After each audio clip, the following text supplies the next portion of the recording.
Indo British advanced pain clinic నొప్పి మాయం surgery దూరం ఫర్ అపాయింట్మెంట్స్ 9155515563. నమస్కారం, వెల్కమ్ టు ఐ డ్రీమ్. ధర్మ మార్గం విత్ విజిత కార్యక్రమానికి స్వాగతం.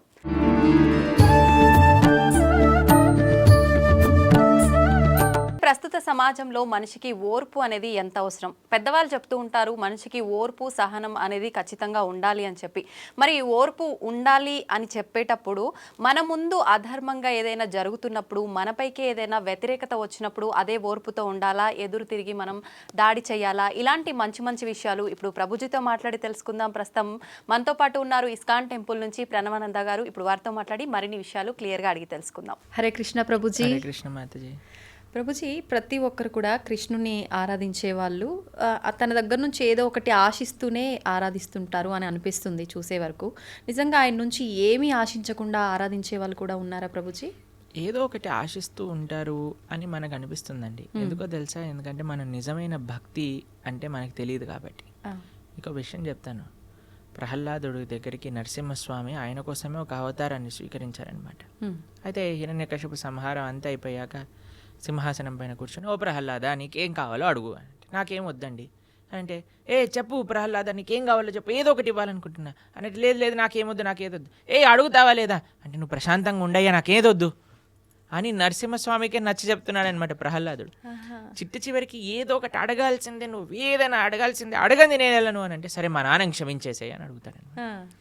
చూడండి, భక్తుడికి చివరికి ఏదన్నా అడగాలి. వాళ్ళ నాన్నగారు ఎన్ని చేశాడండి ఈయనని తేళ్లతో కరిపించాడు, ఏనుగులతో తొక్కించాడు, సముద్రంలో పడేయించాడు, పర్వతంపై నుంచి కిందికి పడించాడు, విషం ఇచ్చాడు, చంపాలని చూశాడు. ఏం చేసినా సరే చివరికి కోరుకో అంటే మా నాన్నని క్షమించేసే అన్నాడు. ఇది ఒక భక్తుడి యొక్క లక్షణం ఎలా ఉంటుంది. ఈరోజు మేము కుంతి మహారాణి యొక్క ప్రార్థనలు చదువుతున్నాం భాగవతంలో. ఆవిడ ఒక కోరిక అడుగుతుంది కృష్ణుని. ఏమంటుంది తెలుసా అండి? అయ్యా నాకు ఇంకా కష్టాలు ఇవ్వు జీవితంలో అని అడుగుతుంది. ఎందుకయ్యా కష్టాలు ఎందుకు అని అంటే, కష్టాలు నువ్వు చాలా బాగా గుర్తొస్తావు, నీ గుర్తు మంచిగా ఉన్నప్పుడైతే నువ్వు గుర్తురావు కదా, కష్టాలు ఉన్నప్పుడు నేను నిన్ను వేడుకుంటా, కాబట్టి ఇంకా కష్టాలు ఇవ్వు నాకు అని చెప్తుంది కుంతి మహారాణి. ఇది నిజమైన భక్తి అని అంటే. కాబట్టి భగవంతుడి యొక్క భక్తి అని ఎప్పుడైతే ఉంటుందో, భక్తి ట్రాన్స్లేట్స్ టు ప్రేమ. ప్రేమ, నిజమైన ప్రేమలో అండి వేరే వాళ్ళ దగ్గర నుంచి మనం ఏం తీసుకోవాలి అని అనుకోం, మనం ఏమి ఇవ్వాలి అని ప్రయత్నం చేస్తాం. మా గురువుగారు ఒక విషయం చెప్తారు, love means service, love means sacrifice అని అంటారు. ప్రేమ అంటే త్యాగం, ప్రేమ అంటే సేవ. కాబట్టి ఎక్కడైతే ప్రేమ ఉంటుందో అక్కడ స్వపేక్ష ఉండదన్నమాట, నిరపేక్ష భావనతో ఉంటుంది. కాబట్టి భక్తి అని అంటే ఏమీ భగవంతుడి దగ్గర అడగాల్సిన అవసరం లేదండి. ఎందుకంటే ఒక తల్లికి పిల్లవాడికి ఏమేం కావాలో అన్నీ తెలుస్తుంది. అలానే మనకి పరమాత్మ తండ్రి, మన పరమాత్మ తల్లి అని అనుకున్నాం అనుకోండి, మనం ఏమీ కూడా ఆశించాల్సిన అవసరం లేదు. ఆ భావన పెంచుకోవటమే భక్తి అని అంటే. అంత సులభంగా ఎలా వస్తుంది ప్రభుజీ ఆ భావన? ఎప్పుడైతే మనం సాధన చేస్తామో, ఎప్పుడైతే భక్తుల యొక్క సాంగత్యంలో ఉంటామో. ఎందుకంటే అండి, ఎలాంటి వాళ్ళ యొక్క సాంగత్యంలో ఉంటామో అలాంటి ఆలోచనలే మనకు వస్తాయి. ఎలాంటి వ్యక్తుల యొక్క మనస్తత్వం దగ్గర ఉంటాం. మీకు ఒక విషయం తెలుసా అండి? సైకాలజీ చెప్తుంది, you are average of the 5 persons you regularly associate with. ఏమంటుంది?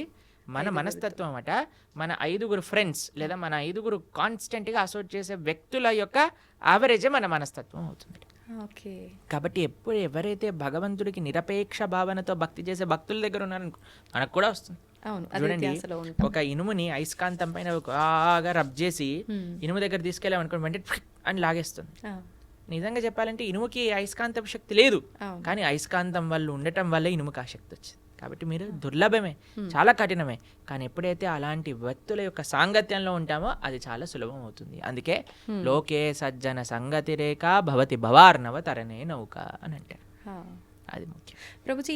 అంటే ఈ జనరేషన్ వాళ్ళు చాలామంది ఆధ్యాత్మికత, ఈ స్పిరిచువల్గా వెళ్ళడం, ఇవన్నీ ఒక మూఢనమ్మకం అని కొట్టిపారేసే వాళ్ళు కూడా చాలామంది ఉన్నారు. అసలు నిజంగా మూఢనమ్మకం అంటే ఏంటి, భక్తికి దానికి సంబంధం ఏంటి అసలు?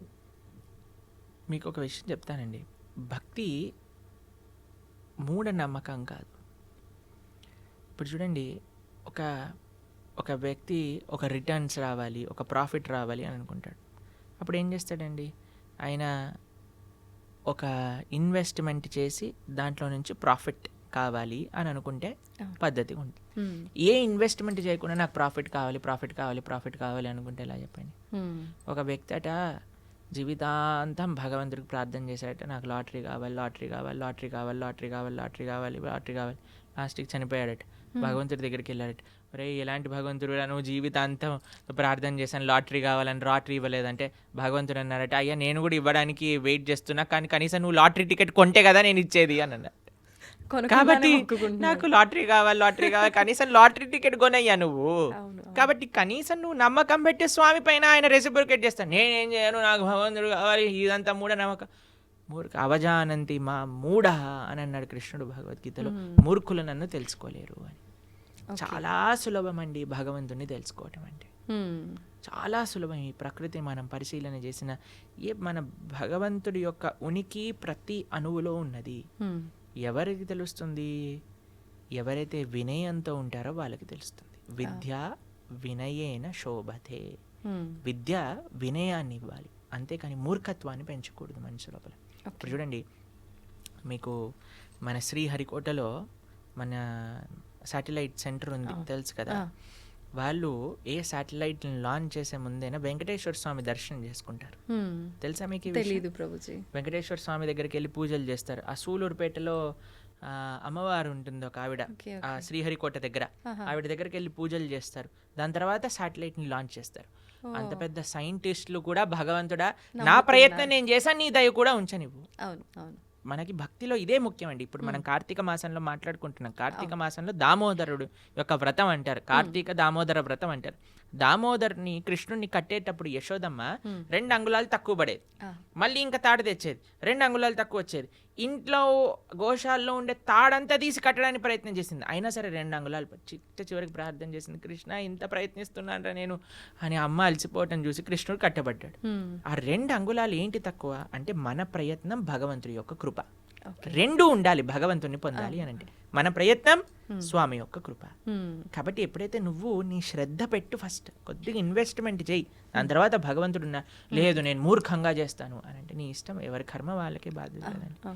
కాబట్టి మూఢనమ్మకానికి భక్తికి సంబంధం లేదండి. భక్తి is very scientific, very logical, very emotional, very spiritual process అన్నమాట. కాబట్టి ఎవరైతే భక్తి మార్గంలో ఉంటారో, నాకు తెలిసిన ఎంతోమంది డాక్టర్లు, మీకు ఒక విషయం ఆశ్చర్యపోతారు. మేము ఒకసారి ఒక డివోటీ డాక్టర్ దగ్గరికి వెళ్ళామన్నమాట, ఏదో చూపించుకోవడానికి. అయితే ఆయన టేబుల్ పైన ఒక పెద్ద బోర్డు ఉంది, దాంట్లో ఏం రాసిందంటే I treat and God heals అని రాసింది. అంటే నేను ట్రీట్మెంట్ చేస్తాను కానీ నయం చేసేవాడు మాత్రం దేవుడు. మంచిగా ఉంది. కాబట్టి ఆ భావన అందరికి ఉండాలండి. కాబట్టి భగవంతుడిపైన నమ్మకం మూఢనమ్మకం కాదు, భగవంతుడమైన నమ్మకం నిజమైన నమ్మకం, వర్త్ ఇన్వెస్టింగ్, ఆ ఫేత్ అనేది. కాబట్టి ముందు మనం శ్రద్ధ పెట్టాలి. మనకి భగవంతుడు ఇచ్చే ప్రేమను ఎప్పుడైతే మనం పొందుతామో దానికి ఇంకొక ఇదంటూ ఉండదన్నమాట. ఒకసారి ఒక డాక్టర్ చెప్పాడు, ఒక ఆయన హైసీలోకి తీసుకెళ్తుంటే కృష్ణ రామ గోవింద రక్షించు తండ్రి అన్నట్టు, నేను ట్రీట్మెంట్ చేస్తుంటే దేవుడికి ఎందుకు ప్రార్థన చేస్తున్నాను, కాపాడేది నేను అని అంటే ఆయన అన్నాడట, అయ్యా నీ హాస్పిటల్లో చనిపోతారా జనాలు అంటే చాలా మంది చంపేస్తున్నావు కదా నువ్వు అన్నాడు. నేను చంపట్లేదు నేను జస్ట్ బతికిస్తాను. బతికించినప్పుడు చంపేవాడివి కదా నువ్వే, 2 రెస్పాన్సిబిలిటీ తీసుకోను. లేదన్న నోరు మూసుకొని వెళ్ళు, మా కృష్ణుడు కాపాడుతాడు, మారే కృష్ణ రాకే కృష్ణ మారేకే. భగవంతుడు బతికించాలి అంటే బతుకుతాడు, భగవంతుడు తీసుకెళ్ళాలి అనుకుంటే ఆయన పిల్లలు తీసుకెళ్తాడు అని అన్నారు. అప్పుడు డాక్టర్ కొద్దిగా వినయం వచ్చిందనమాట. కాబట్టి మనం ఎప్పుడైనా వినయంతో ఉండాలి. శ్రద్ధావాన్ లభతే జ్ఞానం. శ్రద్ధ పెట్టు, నీకు జ్ఞానం వస్తుంది, భగవంతుడు ఎవరు ఏంటి అనే విషయాలన్నీ తెలుస్తాయి. ప్రభుజీ, ఆధ్యాత్మిక చైతన్యం అంటే ఏంటి? భక్తి ఆధ్యాత్మిక చైతన్యం రెండు ఒకటేనా? భక్తికి సంబంధించిన జ్ఞానం ఏదైతే ఉందో దాన్ని ఆధ్యాత్మిక చైతన్యము అని అంటారు. ఎప్పుడైతే మనం భగవంతుడి గురించి వింటామో, అందుకే చాలా మంది అండి పూజలకి చాలా ఇంట్రెస్ట్ చూపిస్తారు, వ్రతాలు నోములు చేయాలంటే చాలా ఎంతూజియాస్టిక్గా ఉంటారు. అదే నువ్వు వచ్చి భాగవతం వినరా నాయన అంటే ఎవరు రాడనమాట, గీత చదువురా బాబు అంటే ఎవరు రాడనమాట. ఎందుకు అని అంటే మనకి ఒక స్టెప్స్ ఆఫ్ డివోషనల్ సర్వీస్ ఉంటాయి. 9 భక్తి మార్గములు అని అంటారు, మీరు వినే ఉంటారు కదా. మన ఛానల్లో ఒక ప్రవచనం ఉన్నది 9 భక్తి మార్గాలపైన. అందులో ప్రహ్లాదుడు వాళ్ళ నాన్నగారికి చెప్పినప్పుడు, ప్రహ్లాద హాస్టల్లో ఏం చదువుకున్నావు అని అంటే ప్రహ్లాదుడు అన్నాడు, చదివించి నను గురువులు చదివి తిని సకల శాస్త్రములు చదువులలో మరొమమెల్ల చదివి తిని తండ్రి అని ప్రహ్లాదుడు అన్నాడు అనమాట. అయ్యా నన్ను గురువులు చదివించారు, నేను సకల శాస్త్రములు చదువుకున్నాను, ఆ చదువులలో మర్మం అంటే ఎసెన్స్ ఆఫ్ స్క్రిప్చర్స్ నేను నేర్చుకున్నాను అంటే చాలా ఆనందపడతాడండి హిరణ్యకశిపు. అంటాడు ఏంటి అసారాంశమో చెప్పు ప్రహ్లాద అని అంటే, శ్రవణం కీర్తనం విష్ణు స్మరణం పాదసేవనం అర్చనం బంధనం దాస్యం సఖ్యం ఆత్మనివేదనం. ఆయన అంటాడు శ్రవణం కీర్తనం విష్ణో స్మరణం పాదసేవనం. శ్రవణం అంటే ఫస్ట్ స్టెప్ ఆధ్యాత్మిక భక్తి మార్గం లేదన్నా ఉంటే భగవంతుడి గురించి వినటం, ఇది గుర్తుపెట్టుకో. శ్రవణం, దాని తర్వాత కీర్తనం అంటే భగవంతుడి యొక్క నామ జపం చేయడం. ఇప్పుడు మేము వచ్చేటప్పుడు భగవన్ నామం జపం చేసుకుంటే ఈరోజు ఏకాదశి కదా, 64 మాలలు చేస్తామని అందరం భగవన్ నామ స్మరణ చేస్తూ ఉండాలి. ఫస్ట్ ఎందుకు నేను జపం చేస్తున్నా, ఎందుకంటే జపం చేయటం భగవంతుని తెలుసుకోవటానికి అత్యంత ముఖ్యమైన మార్గము అని మనం విన్నాం కాబట్టి జపం చేస్తాం. శ్రవణం కీర్తనం విష్ణోహో స్మరణం, ఏదైతే మనం విన్నామో దాని గురించి స్మరణ చేస్తూ ఉండాలి. మొన్న మాయపూర్లో మా గురువుగారు యాత్ర అయిందనమాట. మా గురువుగారు ప్రవచనాలు చెప్పిన విషయాలు ఆలోచిస్తూ ఒకరోజు రాత్రి 2-3 గంటలు నాకు నిద్ర పట్టలేదన్నమాట. అదే విషయాలు మనసులోకి వస్తున్నాయి. ఆ గురువుగారు ఏం చెప్పారు, ఈ విషయాలు ఎంత బాగా చెప్పారు అనే విషయం స్మరించటం అనేది చాలా ముఖ్యం. శ్రవణం కీర్తనం విష్ణు స్మరణం పాదసేవనం అర్చనం, దాని తర్వాత అర్చనం వస్తుంది, దాని తర్వాత పూజ వస్తుంది. ఎప్పుడైతే మనం శ్రవణం కీర్తనం స్మరణం ఇవి చేస్తామో అప్పుడు మనం చేసే ఆరాధన ప్రేమతో భక్తితో భగవంతుడికి సమర్పణ చేయవచ్చు. కానీ మన వాళ్ళు ఏంటి, ఈ 3 స్టెప్పులు తీసేసి డైరెక్ట్ పూజ, డైరెక్ట్ వ్రతం అందులోకి వెళ్ళిపోతారనమాట. కానీ ఫస్ట్ వినాల్సింది భగవంతుడి గురించి, ఫస్ట్ చేయాల్సింది భగవన్నామ స్మరణ. దాని తర్వాత భగవంతుడు ఏం చెప్పారు, మన గురువులు ఏం చెప్పారు, భక్తులు ఏం చెప్పారని స్మరించుకోవటం. దాని తర్వాత మనం మెల్లమెల్లగా రావచ్చు. ప్రభుజీ చాలామంది అంటారు, అంటే కొంతమంది ఎలా అంటే ఇప్పుడు మీరు చెప్పినట్టుగా వినటము మాట్లాడటము ఇవన్నీ ఇష్టపడకుండా డైరెక్ట్ పూజ, డైలీ పొద్దున్నే పూజ చేసామా మళ్ళీ మన పనికి మనం వెళ్ళామా అలా ఉంటారు. కొంతమంది ఏమో అసలు పూజలు జోలికే వెళ్ళరు, భగవంతుడు నా మనసులో ఉన్నాడు, నేను మనసులో తలుచుకుంటే సరిపోతుంది అంటారు. నిజంగా ఎలా చేసినా భగవంతుని అనుగ్రహం పొందొచ్చా? మళ్ళీ దామోదర మాసం అన్నాం కదా, దామోదర లీల గురించి ఒక చిన్న విషయం చెప్తాను. యశోదమ్మ ప్రతిరోజు ప్రొద్దున లేవంగానే పెరుగుతో కవ్వం పెట్టి చిలుకుతుంది అన్నాం. ఎందుకంటే గోపికల యొక్క పని వెన్న తయారు చేయటం, పాలు నెయ్యి పెరుగు వెన్న, ఇదే వాళ్ళ పని. రోజు వెన్న చిలుకుతూ ఉండు ప్రొద్దున లేసి. ప్రతిరోజు అందరు గోపికలు అదే పని చేసేవాళ్ళు. ఏం చేసేవాళ్ళు తెలుసా అండి, కేవలం వెన్న చిలికే వాళ్ళు కాదు, నోటితో కృష్ణుడి గురించి పాడుతూ ఉండేవారు అనమాట. హే కృష్ణ హే గోపాలక హే కృపాచరణిదే హే సింధు కన్యాపతే హే కంసాంతక హే గజేంద్ర కరుణా పారీన హే మాధవ అని భగవంతుడి గురించి పాడుతూ భగవంతుని స్మరిస్తూ ఉండేవారు. అరే కృష్ణుడు ఇంత చిన్న పిల్లవాడైనప్పుడు పూతని సంహరించాడు, దాని తర్వాత తృణావర్తిని సంహరించాడు, అరే బ్రహ్మాండములన్నీ కూడా నోట్లో చూపించారు, ఏంటి కృష్ణుడి యొక్క మాయ, అలా స్మరిస్తూ వాళ్ళు చేసే పని చేస్తుండేవారు. కానీ మనసు మాత్రం కృష్ణుడి పైన ఉండేది, నోటి ద్వారా భగవంతుడి యొక్క నామస్మరణ. కాబట్టి మన డ్యూటీ మనం చేయాలి, మన రెస్పాన్సిబిలిటీస్ మనం చేయాలి. కానీ ఎలా చేయాలి, భగవంతుడి కోసం చేయాలి, భగవంతుడిని స్మరిస్తూ చేయాలి, భగవన్నామం చెప్తూ చేయాలి. అది ఓకే ప్రభుజీ, ఎలాగూ కార్తీక మాసం కదా, ప్రతి ఒక్కరు కూడా అసలు ఎప్పుడు పూజ చేయని వాళ్ళు కూడా ఈ మాసంలో ఆధ్యాత్మికంగా చాలా దగ్గరగా ఉంటారు. ఆలయాలకు వెళ్ళటం కానీ, ఇంట్లో నిత్య దీపారాధనలు కానీ. ప్రత్యేకించి కృష్ణుణ్ణి ఆరాధించే వాళ్ళు ఏ రకంగా ఆరాధిస్తే ఆయన అనుగ్రహం? కార్తీక మాసంలో దామోదరుడి యొక్క ఆరాధన చాలా విశేషం. కార్తీక మాసం వ్రతాన్ని ఊర్జ వ్రతము అని అంటారు. అంటే మన లోపల తేజస్సుని, శక్తిని, ఆనందాన్ని పెంచే వ్రతం అనమాట. ఎందుకంటే ఇది సాక్షాత్తుగా రాధారాణి యొక్క స్వరూపము అని మా సాంప్రదాయంలో బృందావన కృష్ణ భక్తి మార్గంలో చెప్తూ ఉంటారనమాట. ఎందుకు అని అంటే మీరు చూడండి, ఎప్పుడు కృష్ణుడి పక్కనే రాధారాణి ఉంటుంది. మనం చెప్పటం కూడా రాధే కృష్ణ అని అంటాం, సీతారామ అని అంటాం, లక్ష్మీనారాయణ అంటాం. రాధే కృష్ణ అని అన్నప్పుడు రాధా కృష్ణ. కృష్ణుడు భగవద్గీతలో ఒక విషయం చెప్తారు, మాసాన మార్గశీర్షోహం అని అంటారనమాట. మాసములలో నేను మార్గశీర్ష మాసాన్ని అని అంటాడు. మార్గశీర్ష అంటే డిసెంబర్, డిసెంబర్లో వచ్చే ధనుర్మాసం అని అంటారు చూడండి, అది మార్గశీర్ష మాసం. మార్గశీర్షం ముందు వచ్చేది కార్తీకం. కృష్ణుడు మార్గశీర్షం అయితే రాధారాణి కార్తీకం అనమాట. కాబట్టి కృత్తిక అనేది రాధారాణి యొక్క పేరు అనమాట. కాబట్టి కార్తీక మాసంలో చాలా విశేషం. బృందావనంలో అయితే మీరు అడుగు వేయడానికి కూడా ప్లేస్ ఉండదు. బృందావనం ఊరు బయట వెహికల్స్ అన్ని ఆపేస్తారు, అంత రష్ ఉంటుంది. ఎందుకంటే బృందావనంలో పరిక్రమ, బృందావనంలో దామోదరు యొక్క నేతి దీప సమర్పణ, దామోదర అష్టక పారాయణ, బ్రహ్మముహూర్తంలో లేవటం, స్నానాది కార్యములు ఆచరించడం, ఇవన్నీ చాలా విశేషం అనమాట. ప్రభుజీ, ప్రతి ఒక్కరికి కూడా ఓర్పు అనేది ఉండాలి, సహనం ఉండాలి, ప్రతిదానికి ఆవేశపడకూడదు, ఎదుటివారు ఏదైనా అన్నప్పుడు మనం ఆలోచించి మాట్లాడాలి అని చెప్తూ ఉంటారు పెద్దవాళ్ళు. అసలు ఓర్పు సహనం గురించి భగవద్గీతలో ఏం చెప్పబడి ఉంది? చాలా చాలా విషయాలు భగవద్గీతలో ఓర్పు సహనం గురించి చెప్పారయ్యా. ఏదైనా సరే సమంగా చూడు, అది నష్టమైనా సరే లాభమైనా సరే, మంచి అయినా సరే చెడైనా సరే, మానమైనా సరే అపమానమైనా సరే, తథా మాన అపమానయోహో సమదృష్టి కలిగిన వాడే నిజమైన ధీరుడు ముని అని చెప్తూ ఉన్నాడనమాట కృష్ణుడు భగవద్గీతలో. ఎందుకంటే అండి మనకి సమత్వం చాలా అవసరం, కంట్రోలింగ్ ద ఎమోషన్స్ అనేది చాలా అవసరం. మీకు ఒక విషయం చెప్తాను, చాలా ఈజీ కాదండి, చెప్పినంత ఈజీ కాదు. దానికి మన లైఫ్ స్టైల్ చేంజ్ చేసుకోవాలి. మనం ఎప్పుడైతే రాజసీకమైన వ్యక్తులతో, వస్తువులతో, ఆహారంతో మనం అసోసియేట్ అవుతామో అప్పుడు అది మనం ఎమోషన్స్ని కంట్రోల్ చేసుకోలేమన్నమాట. ఎప్పుడైతే మనం సాత్వికంగా ఉంటామో, ధార్మికంగా ఉంటామో, మీకు ఎగ్జాంపుల్ చెప్పానో లేదో నాకు తెలీదు. ఒకసారి మేము ఒక స్టూడియో నుంచి వస్తున్నప్పుడు ఒక వ్యక్తి మాతో పాటు నడుస్తూ వస్తున్నప్పుడు ఒక ఆయన పరిగెత్తుకుంటూ ఫాస్ట్గా నడిచేసరికి ఈ వ్యక్తిని భుజాలపైన ఇలా డాష్ అయిందనమాట. కింద పడిపోయాడు. కింద పడిపోయి లేసాడనమాట. లేసేసి నా దగ్గరికి వచ్చి, ప్రభుజీ నేను, అప్పుడు ఆయన మాల వేసుకున్నాడు. అయితే ఆయన చెప్పాడు, ప్రభుజీ నేను మాత్రం మాల వేసుకొని ఉంటే వీడు ముక్కు పలిగేది అని అన్నాడు అనమాట. అయితే అన్న చాలా మంచివాడు అయ్యా, నువ్వు సంవత్సరం పాటు మాల వేసుకొని ఉండు, ఎంతమంది ముక్కులు రక్షింపబడతాయి నువ్వు మాలలో. ఎందుకంటే ఆయన ఏమనుకున్నాడు, అరే నేను ఇప్పుడు మాల వేసుకున్నా, బొట్టు పెట్టుకున్నా, ఇలాంటి వస్త్రాలు వేసుకున్నా, కాబట్టి నేను అనవసరంగా కోపం తెచ్చుకోకూడదు అనే ఒక భావన మనసు లోపల ఉంది. అదే మాల లేకపోయింటే వాడు ముక్కు పలిగిపోయేది, పెద్ద యుద్ధం అక్కడ. అందుకే ఆధ్యాత్మిక భావన ఎందుకు మనకు కావాలి, ఎందుకు మనం బొట్టు పెట్టుకోవాలి, ఎందుకు మనం మాల వేసుకోవాలి, ఎందుకు మనం సాంప్రదాయంగా ఉండాలంటే ఎప్పుడైతే మనం ఇవన్నీ ఎక్స్టర్నల్ థింగ్స్, చాలామంది అంటారు ఎందుకు ఇవన్నీ అవసరం లేదు, ఇదంతా షో ఆఫ్ అంటారు. కాదండి, ఇలా వేసుకున్న వాళ్ళ వల్ల చాలామంది ముక్కులు కాపాడబడుతున్నాయి, చాలామంది బ్రతికి ఆనందంగా ఉంది. ఎందుకంటే మనిషి అంటే ఎమోషనల్ కదా, వెంటనే యాక్ట్ చేయాలనిపిస్తుంది.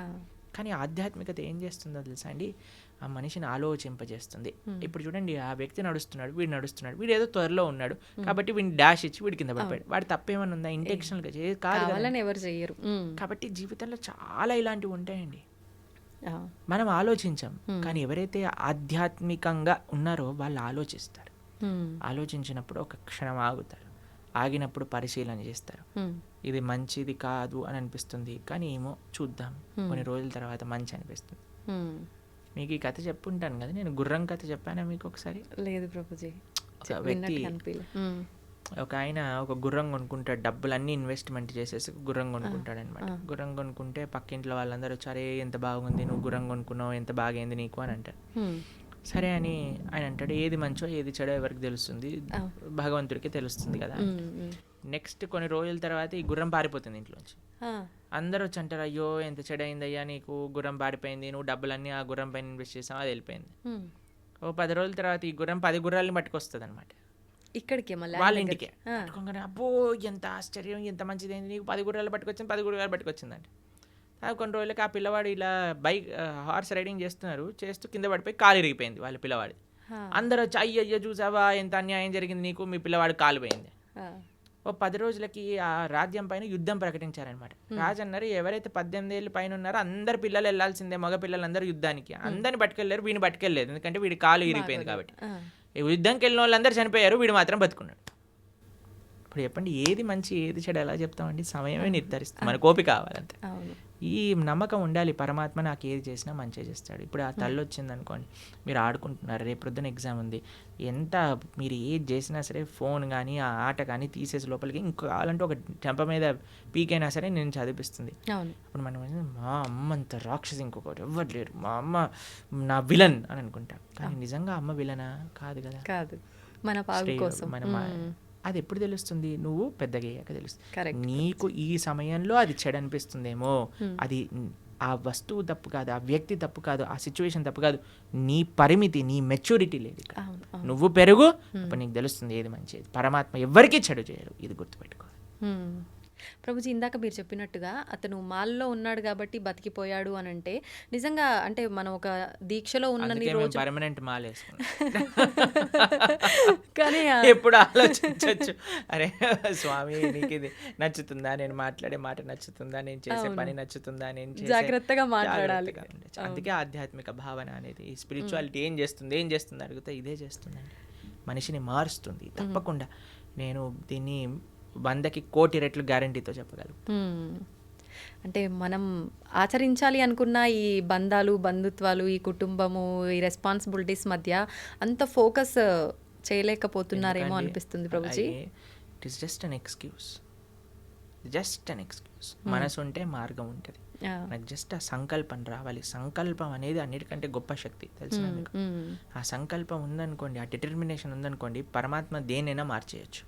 ఎందుకండి ఇప్పుడు అనవసరమైన కోరికలనే మనం అంత మొండిగా సాధించుకున్నప్పుడు, స్వామి నేను ఒక మంచి ధార్మికంగా ధర్మ మార్గంలో నడవాలి అని అనుకుంటే కృష్ణుడు బ్లెస్ చేయలేడా అండి? ఎందుకు చేయలేడు? చేస్తాడు. మనకు ఆ సంకల్పం లేదంతే. ప్రభుజీ ఇప్పుడు అంటే దీన్ని బట్టి మనిషికి ఓర్పు అనేది ఖచ్చితంగా ముఖ్యం. అయితే రకరకాలుగా జరిగేవి చూస్తున్నాం సమాజంలో, ఇప్పుడున్న ప్రస్తుత సమాజంలో.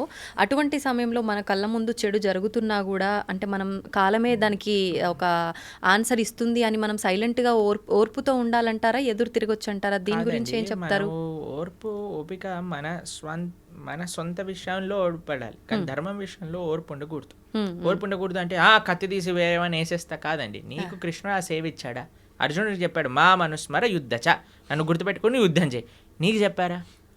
నీకు చెప్తే అంటే మనకి చెప్తే, మనకి మన గురువులు చెప్తే, అరే నువ్వు ఈ విధంగా ధర్మ పరీక్షణ చేయి, ఈ విధంగా ధర్మ పరిరక్షణ చేయి. ధర్మో రక్షతి రక్షిత. దీన్ని ఒక్కొక్కళ్ళకి ఒక్కొక్క విధంగా అన్వయం ఉంటుంది. అన్నిటికంటే ముఖ్యమైనది ఏంటో తెలుసా అండి? ధర్మాన్ని రక్షించుకోవటం అంటే ధర్మాన్ని ఆచరించటం, ధర్మాన్ని తెలుసుకోవటం, ధర్మాన్ని ఆచరింప చేయటం. తల్లిదండ్రులు ధర్మాన్ని తెలుసుకొని పిల్లలకి ధర్మాన్ని చెప్పడం, పిల్లలు ధర్మాన్ని ఆచరిస్తే ఇదొక విధంగా ధర్మ పోరాటం. అందరు కూడా నేను కత్తి పట్టుకుంటాను అని అంటే అసాధ్యం అండి. కొంతమందికి ఆ సేవ ఉంది, ఎవరికి ఆ సేవ ఉందో వాళ్ళకి తెలుసు, వాళ్ళ ఆ సేవ అలా చేయాలి. కొంతమందికి శాస్త్రాధ్యాయన ధర్మ పరిరక్షణ, అది నువ్వు చేయి. కొంతమందికి ధర్మాన్ని వినటం, ధర్మాన్ని ఆచరించడం, అది నీ ధర్మ పరీక్ష, నువ్వు అది చేయి. కాబట్టి ఒక్కొక్కళ్ళ నేచర్ బట్టి, ఒక్కొక్కళ్ళ ఇంక్లినేషన్ బట్టి ఆ విధంగా గురువుల యొక్క అనుగ్రహంతో మనం సేవ చేయాలి. అంతేకాని మనంతటా నేను ఇచ్చేస్తా అది చేస్తా అని అనుకోకూడదు. ప్రభుజీ మానవులందరూ కూడా ఖచ్చితంగా భగవత్ ఆరాధనలో ఉండటమే ముఖ్యం. మనుష్య జన్మ వచ్చిందే దానికోసం కదండి. మనుష్య జన్మ వచ్చింది ఎందుకు అని అంటే మనం భగవంతుడిని సేవించి భగవంతుని తెలుసుకొని భగవంతుని చేరడానికి వచ్చింది. కాబట్టి మనిషి భగవదారాధన చేయలేదనుకోండి, ఇంకా మనిషి జీవితం వచ్చి వేస్ట్ కదండి. ఇప్పుడు చూడండి, ఒకళ్ళకి చాలా కష్టపడి ఐఐటి ఖరగ్పూర్లో వచ్చింది సీట్. వాడు వచ్చాక నేను క్యాంటీన్కి వెళ్తాను, నేను సినిమాకి వెళ్తాను, నేను అక్కడికి వెళ్తే ఒరే ఇంత కష్టపడి ఐఐటికి వచ్చిందిరా, చదువుకోరా అని చెప్తా. అంతే కదండి, అవునా కదా? కాబట్టి ఐఐటీలో సీట్ వచ్చినప్పుడు ఏం చేయాలి? వాడు చాలా జాగ్రత్త చదువుకోవాలి. ఎందుకంటే దానికి ఉన్న అస్తిత్వమే అది. అంతే, మనుష్య జన్మకుండే అస్తిత్వమే భగవంతుని తెలుసుకోవటం. దాతో బ్రహ్మ జిజ్ఞాస. భగవంతుడు బ్రహ్మమెవరు, భగవంతుడు ఎవరు తెలుసుకొని ఆ భగవంతుని సేవించడమే మనుష్య జన్మ యొక్క సార్థకం చేసుకున్నట్టు. కాబట్టి మనిషి ఆ పని చేయకపోతే ఇంకా పశువు జన్మ వచ్చినా మేలండి, మనిషి జన్మ వచ్చి కానీ ఇది చేయకపోతే అది. ప్రభుజీ కృష్ణుడు ద్వాపర యుగంలో మానవ జన్మ తీసుకున్నారు కదా, మరి ఆయన కూడా అప్పుడు భగవతారాధన చేశారు? మానవ జన్మ తీసుకోలేదండి. కృష్ణుడు మనిషిగా పుట్టలేదు. కృష్ణుడు దేవకీ దేవి యొక్క గర్భం నుంచి ఉదయించాడు, సూర్యుడు ఉదయించినట్టు. వసుదేవుడి యొక్క హృదయంకి వచ్చి దేవకీ దేవి యొక్క హృదయంకి వెళ్ళి దేవకీ హృదయం నుంచి దేవకీ గర్భం నుంచి ప్రకాశితమయ్యారు చతుర్భుజ రూపంతో. మనిషిలా పుట్టాడంటే ఏడుస్తూ పుట్టాడండి. కృష్ణుడు పుట్టినప్పుడు శంఖచక్ర గదా పద్మాలు పట్టుకొని అమ్మ నువ్వు పూర్వజన్మలో ఇది, నాన్న నువ్వు ఇది, నన్ను తీసుకెళ్లి గోకులంలో దింపేయండి. ఇది మనిషా అండి? మనిషి చేస్తాడా ఇలా? కానీ ఆయన భగవంతుడి మానవ జన్మ కాదు. ఎలా అండి? ఆ రోజుల్లో పూతన రాక్షసు చంపే, తృణావర్తిని చంపే, శకటాసుర, కేశి, హరిష్టాసుర, ప్రలంబాసుర, ఆ సుల్లందరిని చంపేసి గోవర్ధనాన్ని ఎత్తేసి ఫారెస్ట్ పైన మింగేసి మనిషి చేయగలుగుతాడా? అంటే మానవ రూపంలో కృష్ణ పరమాత్మ, మానవ రూపంలో కూడా కాదు. కందర్ప కోటి కమనీయ విశేష శోభం. 1000 మంది కందర్పులు వచ్చినా సరే ఆయన ముందు కళ్ళు తిరిగి పందిపోయే అంత అందం కలిగిన వాడు శ్రీకృష్ణ భగవానుడు. కందర్పులు అంటే కందర్ప అంటే కామదేవుడు. Okay okay. మన్మధుడు కందర్ప కోటి కమనీయ విశేష శోభ. అంటే కోట్ల మంది కందర్పులు కూడా ఆయన ముందు ఒక కాకరోజులా ఉంటారనమాట కృష్ణుడు ముందు. అంత సౌందర్యం, అంత శక్తి, అంత వీర్యం, అంత తేజస్సు, అంత జ్ఞానం కలిగిన వాడు శ్రీకృష్ణ పరమాత్మ. అయినా సరే మీరు అడిగిన క్వశ్చన్ చెప్తాను. బృందావనంలో కృష్ణుడి పట్ల ఎంత ప్రేమ ఉండేది వ్రజవాసులకి అని అంటే, ఏదన్నా సంహరించిన, ఇంత పెద్ద పూతన అనే రాక్షసిని సంహరించిన చిట్టు చివరికి వాళ్ళ అమ్మ తీసుకొచ్చి ఆవు తోక తీసుకొని కృష్ణుడికి దిష్టి తిప్పి, అయ్యో మా తామకి దిష్టి తగిలింది కదా, నారాయణుడు రక్షింపుగాక అని. ఇప్పటికీ మీరు బృందావనంలో నందగావ్ అనే ప్రదేశానికి వెళ్తే నంద మహారాజ్ ఆరాధన చేసిన శేషశాయి విష్ణు యొక్క మూర్తి అక్కడ కనిపిస్తుంది అనమాట. ఆ శేషశాయి విష్ణు యొక్క మూర్తిని నంద మహారాజ్ ప్రతినిత్యము ఆరాధన చేస్తూ ఉండేవారు. కృష్ణుడి యొక్క కాంక్ష కోసం ఒక నరసింహస్వామిని కూడా, ఆయనే నరసింహుడు, ఆయనకు ప్రార్థన చేయాలి, ఓ నరసింహ మా పిల్లవాడిని కాపాడు, ఓ నరసింహ మా పిల్లవాడిని కాపాడు. ఇప్పటికీ నంద మహల్కి వెళ్తే ఆ నరసింహస్వామి, ఆ విష్ణుమూర్తి కనిపిస్తారు అనమాట. ప్రభుజీ, కృష్ణుడు లీలల విషయానికి వస్తే రకరకాల లీలలు, అంటే ఆయన ఒక పర్పస్ మీద అక్కడ జన్మ తీసుకున్నా, అక్కడ ఉన్నా కూడా ఈ లీలలన్నీ ఎందుకు, అంటే మనకి ఏం తెలియజేయడం కోసం చూపించారు? మన కోసం ఈ లీలలు చేసింది. ఆయనకి పాపం ఆయన చాలా పనులున్నా అన్న వదిలిపెట్టేసుకొని ఇక్కడికి వచ్చాడు. ఎందుకోసము అని అంటే, ఇప్పుడు చూడండి మన పరమాత్మకి ఎంత, చాలామంది అడుగుతారు, ఏంటి మీ దేవుడికి ఇన్ని లీలలేంటి, అవతారాలేంటి, మా దేవుడు మాత్రం ఎక్కడో పైన స్వర్గానికి అక్కడ ఉంటాడు, అక్కడ నుంచి అన్ని చూసుకుంటాడు. ఇప్పుడు చూడండి ఒక వ్యక్తి ఉన్నారు, ఆయన ఇప్పుడు మీకే చెప్తానండి. మనం ఒక సుడిగుండంలో ఒక వ్యక్తి పోతున్నాడు అనుకోండి, కాపాడండి కాపాడండి కాపాడండి అని నడుస్తాం. అవును. కానీ మనం వెళ్తామా, వదిలేయండి, ఏదైనా తాడుందా అని ఎత్తుకుతాం. తాడేస్తాను అనుకోండి, తాడేస్తే నేను సేఫ్గా ఉండాలి, వాడు సేఫ్గా ఉండాలి. ఎందుకంటే వాడికి మనకి పెద్ద సంబంధం లేదు కాబట్టి ఏం పర్వాలేదు. ఇప్పుడు మేము మాయాపూర్లో ఉన్నాం అనమాట. మాయాపూర్ నుంచి వస్తున్నాం కోల్కతా, అక్కడ నుంచి ఇక్కడికి వచ్చాం. అయితే అక్కడ ఒక ఆయన చెప్తున్నారు, ఒక డివోటీ వాళ్ళ మాయాపూర్లో గంగా నది ఫ్లడ్స్ వచ్చినప్పుడు ఏమైందట అంటే, బోట్ టాపులు అయిపోయింది అనమాట. బోట్ పడిపోయి రివర్స్ అయిపోతే ఒక చిన్న పిల్లవాడు నీళ్ళలో పడిపోయాడు, దొరకలేదు. అయితే ఆ పిల్లవాడు పొయ్యాడు, నీళ్ళలో పడిపోయిన మరుక్షణమే వాళ్ళ అమ్మకి హార్ట్ అటాక్ వచ్చి ఆవిడ కూడా పోయింది అనమాట. నా పిల్లవాడు పోయాడు అనే షాక్లో. అంటే అంత ప్రేమ, అంత అటాచ్మెంట్ అనమాట. అవును. పరమాత్మ మనం సంసారంలో పడిపోయి ఇబ్బంది పడుతున్నాము అన్న మరుక్షణం ఆయన కూడా సంసారంలోకి దుంకేశాడు అనమాట. ఎందుకు దుంకేశాడు అంటే మనల్ని కాపాడడానికి. ఎలా కాపాడాడు వీడిని అంటే, వీడికి సినిమా చాలా ఇష్టం కదా అని ఆయన కూడా పాపం సినిమాలో హీరోయిన్ రీల్స్ ఏమంటారు ఆ మూవీ నడిపినట్టుగా ఆయన కూడా అన్ని లీలలు చేశారు. అయ్యో మనుషుడు ఎప్పుడైనా మన లీలలు వింటాడేమో, లీలలు దర్శిస్తాడేమో, లీలలు చూస్తాడేమో, లీలల గురించి అనుభవిస్తాడేమో, అయ్యో లీలల పైన ప్రేమ పెంచుకుంటే, నా నామం పట్ల ప్రేమ పెంచుకుంటే నా దగ్గరకు వచ్చేస్తాడు కదా అని పాప ఆయన అంత ప్రయత్నం చేశాడు. కానీ మన వాళ్ళు భాగవతం చదవరు, వినరు, భగవద్గీత చదవరు, వినరు. ఎంత అన్యాయం చెప్పండి. స్వామి మన కోసం అంత కష్టపడుతున్నప్పుడు మనం ఎంత కష్టపడాలి స్వామి కోసం? అవును అవును. అది ప్రభుజీ, అందరూ అంటే మనం ఎవరైతే ఉన్నామో ప్రతి ఒక్కరు కూడా నా బిడ్డలే అని చెప్పి భగవంతుడు అంటుంటారు. అయితే మరి కొంతమంది ఏమో మంచి మార్గంలో వెళ్తుంటారు, కొంతమంది చెడు మార్గంలో వెళ్తుంటారు. అందరము ఆయన బిడ్డలే అయినప్పుడు ఆ మార్గంలో వెళ్ళే వాళ్ళని మంచి మార్గంలోకి తీసుకొచ్చే ప్రయత్నం భగవంతుడు ఎందుకు చేయట్లేదు అంటారు? చేస్తున్నాడు కదండి, ఇంటర్వ్యూ అదే మార్గం. కానీ అందరూ మారట్లేదుగా ప్రభుజీ, కొంతమందిలో మార్పు వస్తుంది. అదే అంటున్నా, పరమాత్మ ఆయన ప్రయత్నం చేస్తున్నాడు. ఇప్పుడు గుర్రాన్ని చెరువు వరకు తీసుకెళ్ళొచ్చు కానీ నీళ్ళు దాయించలేం కదండి. పడుకున్నవాడిని లేపచ్చు కానీ పడుకున్నట్టు నటిస్తున్నవాడిని లేపలేం కదండి. పరమాత్మ ఆయన వైపు నుంచి ఆయన ప్రయత్నం చేస్తున్నారు. ఆ పరమాత్మ చేసే, ఇప్పుడు చూడండి ఈ వీడియో ఎవరి దగ్గర వచ్చింది అనుకోండి, బై మిస్టేక్ రావట్లేదండి. పరమాత్మ మన గురించి ఆలోచించాడు కాబట్టి ఏదో ఒక రూపంలో పంపిస్తూ ఉంటాడు. భక్తుల్ని మన దగ్గర పంపించేదే స్వామి అనుగ్రహిస్తే కానీ పంపించడండి. ఎందుకంటే ప్రపంచంలో ఎంతో మంది, కొన్ని వేల మంది మారుతున్నట్టు మేము చూస్తున్నాం. ఎందుకు? కేవలం శ్రవణం వల్ల. కాబట్టి ఎవరికైతే ఆ ముఖ్యత్వం తెలుసో, ఇప్పుడు చూడండి ఒక ఆయనకి 1 kg వెయిట్ ఉండే వజ్రం ఇచ్చారట.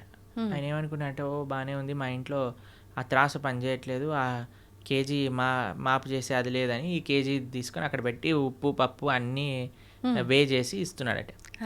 అయితే ఒక ఆయన వచ్చిన వాడు చూసాను, అమ్మో 1000 వజ్రం. నేను అన్నాడట, ఒరే ఈ కేజీ మాపు నేను ఇస్తా, ఈ రాయి నాకు ఇచ్చేసే అన్నాడు. సరే ఈ రాయి తీసుకొని నాకు మాపు కావాలని ఆ వజ్రం ఇచ్చేసాడట. వాడు పెట్టుకొని పెద్ద కోట్లు సంపాదించుకున్నాడు. ఎందుకు వాడికి విలువ తెలుసు, విలువ వీడికి విలువ తెలీదు. తెలియదు. కాబట్టి విలువ తెలియాలండి మనకి. ఆధ్యాత్మిక మార్గం యొక్క విలువ, ఒక సాధు సాంగత్యం యొక్క విలువ, ఒక భాగవత ప్రవచనం యొక్క విలువ. శ్రీకృష్ణ భగవానుడు మనకి చెప్తున్నాడు ఒక విషయం, మనకి ఇంత మనుష్య జన్మలో ఇంతమంది ఎన్నో విషయాలు వింటూ ఉంటే నా దగ్గరికి కృష్ణుడు ఈ విధంగా కృష్ణ భక్తి గురించి చెప్పే విధంగా నాకు తెలిసింది అంటే మనం మారడానికి ప్రయత్నం చేయాలి. అప్పుడు పరమాత్మ యొక్క కృప అనేది ఉంటుంది, లేకపోతే ఉండదు. ప్రభుజీ, ఇలాంటి మాటలు విన్నప్పుడు చాలామంది వెంటనే అరే నిజంగా ఇలా వెళ్తే బాగుంటుంది కదా అని అనుకుంటారు. కొంతమంది ఏమో అక్కడే ఆగిపోతారు వినడం దగ్గరే, కొంతమంది ముందుకెళ్తారు. ఇలా ఆగిపోయిన వాళ్ళు అనుకుంటారు రేపు నుంచి ఈ బ్రహ్మముహూర్తంలో లేవాలట, లేద్దాము, ధ్యానం చేద్దాము, భగవంతుని స్మరణలో ఉందాము అని. కానీ అనుకున్నట్టుగా చేయలేరు, వదిలేస్తుంటారు ఎక్కడికక్కడ. అలాంటి వాళ్ళు నిజంగా నిత్య జీవితంలో ఏ రకంగా కనుక ఫోకస్ చేస్తే బాగుంటుంది అంటారు? అన్నిటికంటే మెయిన్ రీజన్ ఆగిపోవడానికి భక్తుల యొక్క సాంగత్యం లేకపోవటం. ఈ ప్రపంచంలో మనం ఏదైనా మంచి వైపు వెళ్ళాలి అని అంటే చాలా కఠినమైనది. మంచి వైపు వెళ్ళాలి అని అంటే మంచి మనుషుల యొక్క సాంగత్యం కావాలి. అందుకే మనం ప్రతిరోజు ఉదయం పూట, ప్రతిరోజు మేము ప్రొద్దున పూట మా భక్తులందరూ కలిసి జూమ్స్లో జపం చేసుకుంటారు. సుమారుగా 500-600 మంది ప్రతిరోజు ప్రొద్దున పూట వస్తారు, జపం చేసుకుంటారు. ప్రతిరోజు క్లాస్ ఉంటుంది. ఈరోజే ఏకాదశి రోజు మేము భాగవతంలో కుంతి మహారాణి యొక్క ప్రార్థనల నుంచి క్లాస్ చెప్పామన్నమాట. కాబట్టి మీరు మంచిగా మరి ప్రణవానంద దాస్ ఛానల్లో మనకి భాగవతం, భగవద్గీత ఇవన్నీ ఉన్నాయి. ఇవన్నీ వింటూ ఉండండి. జపా క్లాసులు ఏవైతే ఉన్నాయో వాటికి వస్తూ ఉండండి. మంచి వ్యక్తుల యొక్క సాంగత్యంలో ఈజీ అయిపోతుంది మంచిగా భక్తి మార్గంలో ముందుకు నడవడానికి. అందుకే లోకే సజ్జన సంగతి రేఖ భవతి భవార్ణవ తరణేన. ఒక మంచి వాళ్ళ సాంగత్యమే మనల్ని ఈజీ చేసేస్తుంది. మన సంకల్పం ఉండటం ఒకటి, కానీ ఆ సంకల్ప రీత్యా మనము వాటిని మంచి వాళ్ళ యొక్క సాంగత్యంలో యూజ్ చేసుకోవటం అనేది ఇంకా ఇంపార్టెంట్. ప్రభుజీ, కృష్ణుడి దగ్గర లేని మాయలు, లీలలు ఏదీ లేదు. అయితే గాంధారి శాపం నుంచి నందవంశాన్ని ఎందుకు కాపాడలేకపోయారు? అసలు గాంధారి శాపం కృష్ణుడి పైన ఏం పంచలేదు, తెలుసా మీకు ఆ విషయం? అవునా ప్రభు? గాంధారి శాపం వల్ల కృష్ణుడికి ఏం అవ్వలేదు. చూడండి, సూర్యుడి పైన నేను ఒక దీపావళి రాకెట్ ఇడిచి పెడతానన్నాను అనుకోండి, సూర్యుడికి ఏమైనా నష్టం అవుతుందా అండి? దీపావళి రాకెట్ సూర్యుడిని ఏమైనా చేయగలుగుతుందా? ఒక వ్యక్తి, ఒక చిన్న పిల్లవాడు అనుకున్నాడు, ఇప్పుడు చూడు ఈ రాకెట్ని సూర్యుడి పైన వేస్తున్నా నేను, జుమ్ అని వేసాడు అనుకో, అది వెళ్ళి ఢామ్ అని అంటుంది, చూసావా సూర్యుడికి అయింది చూసావా అని. అది వాడి మూర్ఖత్వం. అంతే అంతే. కృష్ణ పరమాత్మ ఆయన లీలలు అవజానంతి మామూఢ మానుషం తనుమాశ్రిత పరంభావమజానంతో. భగవద్గీతలో ఆయన ఏమంటాడంటే, ఎప్పుడైతే నేను ఈ యొక్క మానవులు ఉండే ఈ లోకానికి లీలలు చేయడానికి వస్తారో మూర్ఖులు నన్ను తెలుసుకోలేరు. అవజానంతి మామూఢ మానుషం తనుమాశ్రిత పరంభావమజానంతో. నా యొక్క పరతత్వాన్ని తెలుసుకోలేరు. ఎందుకంటే అనిపిస్తుంది కదా, అరే కృష్ణుడు ఇక్కడే మనతో పాటు మన లాగానే నడుస్తున్నారు, అది ఇదే. కాబట్టి గాంధారి పెట్టిన శాపం వల్ల కృష్ణుడు అవతార స్వీకారం నుంచి అవతార పరిసమాప్తి చేసేంత వరకు ఏమేం చేయాలో ఆయనకు క్రిస్టల్ క్లియర్ స్కెచ్ చేసుకొని వచ్చారనమాట. క్రిస్టల్ క్లియర్ స్కెచ్ చేసుకొని వచ్చారు. ఇప్పుడు చూడండి, మీకు ఒక ఉదాహరణ చెప్తాను. నేను స్కూల్కి వెళ్ళాలని బయటకు వచ్చాను, షూస్ వేసుకున్నా, అన్నీ వేసుకొని బయటికి వెళ్ళాను, బస్సు కోసం వెయిట్ చేస్తున్నా. అంత లోపల పక్కింటి వాళ్ళు కూడా వాళ్ళు బైక్లో వెళ్తారండి స్కూల్కి, వాళ్ళు వెళ్తున్నారు, నిన్ను కూడా దింపేస్తాను అన్నాను అనుకోండి, సరే ఎలా ఉన్నా బస్సు రావడానికి టైం ఉంది కదా, వీళ్ళు ఎలా వెళ్తున్నారు కదా ఎక్కేసి మనం వెళ్ళిపోయాం. ఇప్పుడు ఆ వ్యక్తి దింపేశాక ఈరోజు నేనే స్కూల్కి తీసుకొచ్చాను, లేకపోతే వాడు రాకపోతుండే అన్నాడు అనుకోండి, ఏమన్నా ఉందా? ఆల్రెడీ స్కూల్కి తయారయ్యాడు, బస్సు కోసం వెయిట్ చేస్తున్నాడు, బస్సు వచ్చే లోపల వెయిట్ చేస్తున్నారు కదా, ఈయన ఎలా వెళ్తున్నాడు కదా అని వెళ్ళాడు, అంతే కదండి. అలానే పరమాత్మ ఈ విధంగా అవతార పరిసమాప్తి జరుగుతుంది, ఈ విధంగా యదువంశం పరలోకానికి వెళ్ళిపోతుంది అని అన్ని ప్లాన్ ఉంది. గాంధారి నువ్వు నశించుగాక, సరేలే ఎలాగున్న ప్లాన్లో ఉంది కదా, ఈవిని కూడా స్వీకరిద్దాం, ఈ మాటలు కూడా స్వీకరిద్దాం అని పరమాత్మ స్వీకరించాను. అంతేగాని గాంధారి శాపం వల్లే అయింది సూర్యుడికి పైన రాకెట్ వేసినట్టు. ఓకే, మన మూర్ఖత్వమే అవుతుంది. ఓకే ఓకే ప్రభుజీ, శ్రీకృష్ణ తులాభారం గురించి తెలుసు కదా. అయితే తులాభారంలో తులసికి చాలా ప్రాముఖ్యత ఉంటుంది. మరి మన నిత్య జీవితంలో మన మనుషులకి తులసి ప్రాధాన్యత ఏంటి ప్రభుజీ? బృందాయే తులసీ దేవ్యాయే ప్రియాయే కేశవస్య చ విష్ణుభక్తి ప్రదే దేవి సత్యవద్దై నమో నమః. శ్రీకృష్ణ ప్రేయసి, శ్రీకృష్ణకి అత్యంత గొప్ప భక్తురాలు తులసి మహారాణి. మనము చాలా జాగ్రత్తగా తులసి మహారాణి యొక్క ఆరాధన చేయాలి. చాలామంది అనుకుంటారు స్త్రీలు ఒక్కళ్ళే ఆరాధన చేయాలి, కాదండి. ప్రతి ఒక్కళ్ళు, పురుషుడైనా స్త్రీ అయినా పిల్లవాడైనా పెద్దవాడైనా వృద్ధుడైనా అందరూ తులసి మహారాణికి ప్రదక్షిణ చేయాలి. 4 ప్రదక్షిణలు చేయాలి, నీళ్లు ప్రతిరోజు సమర్పణ చేయాలి. మా ఆలయాల్లో ప్రతిరోజు ప్రొద్దున సాయంత్రం తులసి ఆరాధన జరుగుతుంది. మీరు చూడండి, ఇస్కాన్ టెంపుల్కి వచ్చి ఆ పూజ ఏదైతే భగవంతుడు ఉండే గర్భగృహంలో ఉంటారో అక్కడ తులసీదేవి కూడా ఉంటుంది. తులసీదేవికి వస్త్రాలు వేసి తులసీదేవిని ఆశీర్వదిస్తారు. విగ్రహ రూపంలో ఉంటుంది. విగ్రహ రూపంలో కాదు, తులసి కోటకే వస్త్రాలు సమర్పణ చేసి అక్కడ పెడతారనమాట. ఎందుకంటే ఆవిడ సాక్షాత్తుగా కృష్ణుడి యొక్క పరమ భక్తురాలు కాబట్టి. అందుకే కృష్ణుడికి పెట్టే నైవేద్యం ఏ అభిషేక ద్రవ్యం, నీరు, దేన్నైనా సరే తులసి వేయకుండా సమర్పణ చేయొద్దు భగవంతుడికి. తులసి పెడితేనే స్వామి స్వీకరిస్తారు. తులసి పెట్టిన నైవేద్యం భగవంతుడు స్వీకరించారు, భక్తులు కూడా అలాంటి నైవేద్యాన్ని స్వీకరించారనమాట. కాబట్టి విష్ణు తత్వానికి ఎక్కడైనా సరే నైవేద్యం పెట్టామంటే తులసి పెట్టి మాత్రమే చెయ్యాలి. కాబట్టి ఈ తులసి ఆరాధన ముఖ్యంగా కార్తీక మాసంలో ప్రతి నిత్యం కూడా మనం 3 సార్లు నీళ్లు వేసి 4 సార్లు ప్రదక్షిణ చేయాలి.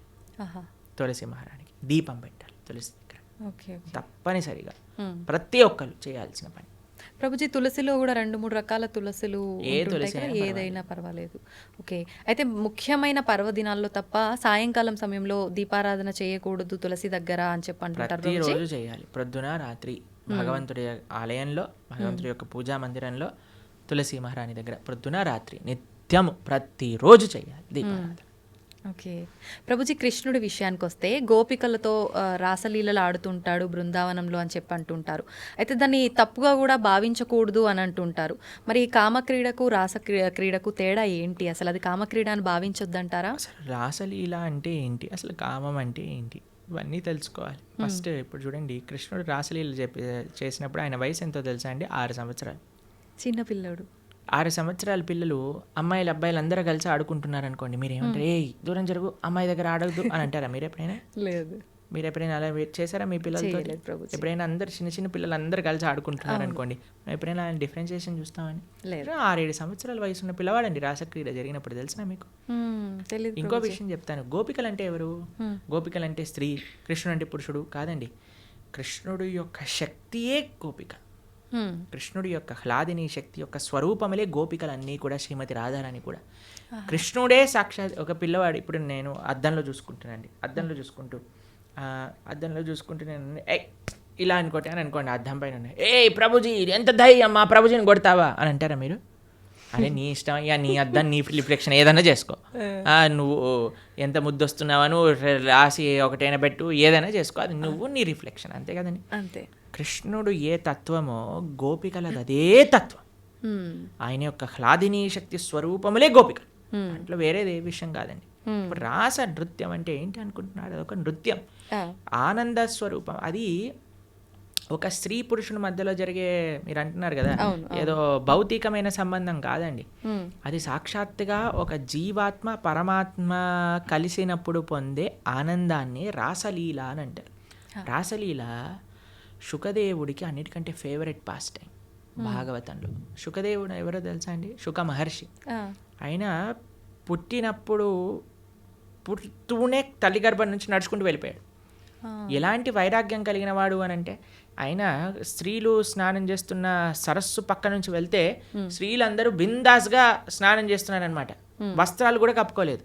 వ్యాసుల వారు అడుగుతారు, అయ్యా ఏంటి మీరు అని అంటే, ఆయనకండి స్త్రీ పురుష భేదమే లేదు, ఆయన అంతా ఆత్మజ్ఞాన తత్వంలో రమించేవాడు, కాబట్టి మాకు ఆయన డిఫరెన్సియేషనే తెలియలేదు. ఎందుకంటే స్త్రీకి చాలా తొందరగా పురుషుడి దగ్గర ఏదైనా చెడు భావన ఉంటే కనిపట్టేయచ్చండి. కానీ ఆ స్త్రీలు అంత వైరాగ్యం కలిగిన శుకమహర్షి ఏంటో తెలుసా అండి? ఆవు పాలు పితికినంత సమయం కంటే ఎక్కువ ఒక ప్రదేశంలో ఉండలేరు, అంత వైరాగ్యం కలిగిన వ్యక్తి. ఆయనకి ఫేవరెట్ లీల రాసలీల.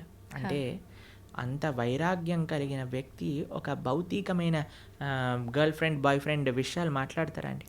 అది కూడా ఎవరి ముందు? పరీక్షిత్ నరేంద్రుని ముందు. వేలాది మంది ఋషులు యోగులు మునులు కూర్చొని శ్రవణం చేస్తున్న ఒక సభలో. కాబట్టి మనం భగవంతుడి యొక్క తత్వాన్ని కమెంట్ చేయటం కంటే ముందు అసలు ఏంటి ఆ తత్వము అని చదువుకోవాలి. అందుకే మీ అందరికీ నేను చెప్పేది ఏంటంటే, భాగవతం వినండి, భాగవతం చదవండి. మన ఛానల్లో ప్రణవానంద దాస్ అనే ఛానల్లో 47 లెక్చర్లు శ్రీమద్ భాగవతం, కేవలం 47 గంటలు మీరు ఇస్తే కృష్ణుడి యొక్క పరిపూర్ణ తత్వం అనేది మనం అర్థమవుతుంది. అది మాత్రం మిస్ చేయకుండా చూడండి. కృష్ణతత్వం గురించి, మన సనాతన ధర్మం గురించి మొత్తం అర్థమవుతుంది. ఫస్ట్ నుంచి లాస్ట్ వరకు వినండి, మొత్తం క్లారిఫై అవుతుంది. ప్రభుజీ వైరాగ్యం అన్నారు కదా, చాలామంది వాళ్ళ లైఫ్లో కూడా అన్ని కష్టాల నుంచి తట్టుకోలేక ఇబ్బందులు పడి దాని నుంచి బయటికి రాలేక వైరాగ్యం చెందుతుంటారు. ఇంకా లైఫ్ వద్దు, ఎందుకు ఈ ఫ్యామిలీ లైఫ్, రకరకాలుగా. అలాంటి వైరాగ్యం నుంచి కొంతమంది డివోషనల్గా ఎక్కువ కనెక్ట్ అవుతుంటారు భగవంతుడికి. నిజంగా అది వైరాగ్యం వల్ల వచ్చిన భక్తి నిజమైన భక్తి ఈ అంటారు. రోజే ఒకళ్ళు చెప్తున్నారు, ప్రభుజీ ఈ కష్టం వచ్చి ఉంటే నేను భక్తి మార్గంలోకి రాకపోయి ఉండేదాన్ని అని అంటున్నారు అనమాట. కాబట్టి కొన్నిసార్లు కష్టాలు కూడా మనం భగవంతుడి వైపు పంపిస్తూ ఉంటాయి. ఆనందం కూడా తీసుకెళ్తూ ఉంటుంది, కష్టం కూడా. ఏదైతే మనం భగవంతుడి వైపు తీసుకెళ్తుందో అది నిజమైన. మరి భక్తికి వైరాగ్యం అవసరమా అంటే అవసరం, కానీ వైరాగ్యమే భక్తి కాదు. ఇప్పుడు మన ఈ స్టూడియోకి రావాలి అంటే ఆ డోర్ ఓపెన్ చేయాలి. వైరాగ్యం అనేది డోర్ లాంటిది, అందు లోపల నుంచి ప్రవేశిస్తే భక్తి మార్గం లోపలికి రాగలుగుతాం అనమాట. కాబట్టి వైరాగ్యం కావాలి. వైరాగ్య విద్య, నిజభక్తి యోగ, శ్రీ చైతన్య మహాప్రభు యొక్క ఉపదేశములలో వైరాగ్యము అని అంటే ఏదో ఫల్గు వైరాగ్యం కాదండి. నిజమైన వైరాగ్యం మనకు కావాలి. యుక్త వైరాగ్యము అని అంటారు. ఫల్గు వైరాగ్యము అని అంటే ఇప్పుడు చూడండి, శ్మశాన వైరాగ్యము అని అంటారు, ప్రసమ వైరాగ్యము అని. ఇదంటే ఎలా అంటే ఇప్పుడు చూడండి, శ్మశానంలో ఎవరైనా కాలిపోతున్నారనుకో, మనది కూడా అదే గతి కదా. ఇంటికి వచ్చాక ఏం చేసావు అంటే ఇడ్లీ వద్దు, నాకు పెసరట్టు కావాలి. ఏం వైరాగ్యం అండి? పోయేవాడికి ఇడ్లీ తిన్నా సాంబార్ తిన్నా ఒకటే కదండి. రెండోది ఏమనుకుంటుందట అంటే ఎవరైనా ప్రసవ వేదన ఊ అని అరుస్తున్నప్పుడు, అమ్మో నేను మాత్రం పిల్లల్ని కానీ ఇంత నొప్పి నేను భరించలేను. మళ్ళీ పెళ్లి చేసుకోగానే ఒక పిల్లోడు, రెండో పిల్లోడు, మూడో పిల్ల, నాకు కూతురు కావాలి, నాకు ఇంకో అలాంటివి అనమాట.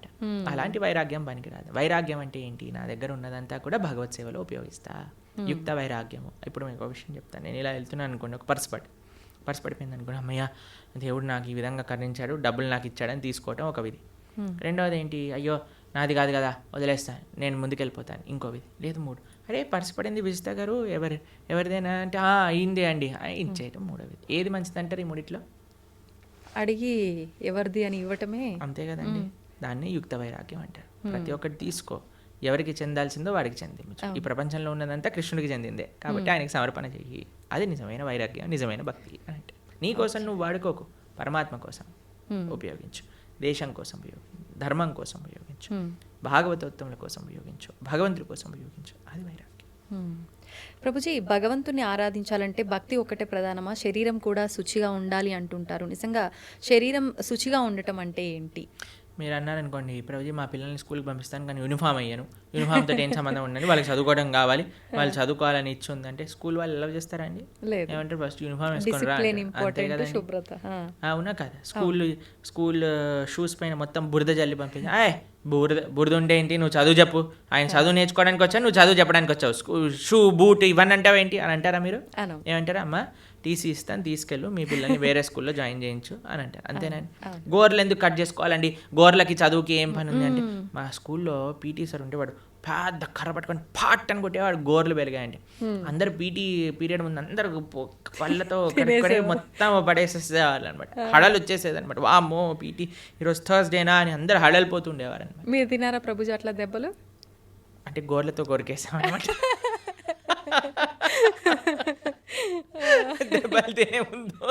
ఓకే, తెలివైన మూవ్ అనమాట అక్కడ. అయితే భక్తికి చాలా మంది అడుగుతారు, ఈ శుచి ఏంటి, స్నానం చేయటం ఏంటి, ఇదంతా మూర్ఖత్వం, వీళ్ళంతా చాదస్తం, పైత్యం అని అంటూ ఉంటారు. కాదండి. మీకు భక్తి హృదయంలో ఉండాలి అని అంటే దాన్ని ఎక్స్టర్నల్గా కొన్ని రూల్స్ అండ్ రెగ్యులేషన్స్ పాటించాలి. శుచి, స్నానం, ప్రొద్దున లేవంగానే స్నానం చేయటం, మనం కాలకృత్యాలు తీర్చుకున్నాక స్నానం చేయటం, మడితో ఉండటం, అక్కడిక్కడ ముట్టుకోకుండా మంచిగా ప్రేమతో భగవంతుడికి నివేదన చేయటం, ఇవన్నీ కూడా ఆధ్యాత్మిక మార్గంలో మనకి మంచి వైపు నడిపిస్తూ ఉంటుంది అన్నమాట. కాబట్టి శుచి, శుభ్రత అనేది చాలా ఇంపార్టెంట్ అండి. ఇప్పుడు చూడండి, ఈ రూమ్ అంతా నీట్గా ఉంది కాబట్టి ప్రశాంతంగా మనం మాట్లాడుకోగలుగుతాం. కెమెరామ్యాన్లు వాళ్ళు పనిచేస్తున్నారు, మనం ఇక్కడ చూస్తాం.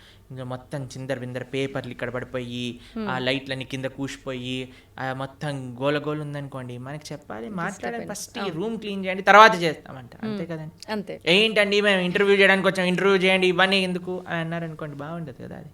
కాబట్టి శుచి, శుభ్రత, డైరెక్ట్గా మనసుకి కనెక్షన్. ఇప్పుడు చూడండి, ఇంటికి వచ్చారనుకోండి, ఇంట్లో అన్నీ నీట్గా ఉండి చక్కగా సాంబ్రాణి, మా ఇంటికి వచ్చినప్పుడు బ్రహ్మాల ఆరాధన చేశాక సాంబ్రాణి పొగ వేస్తారనమాట.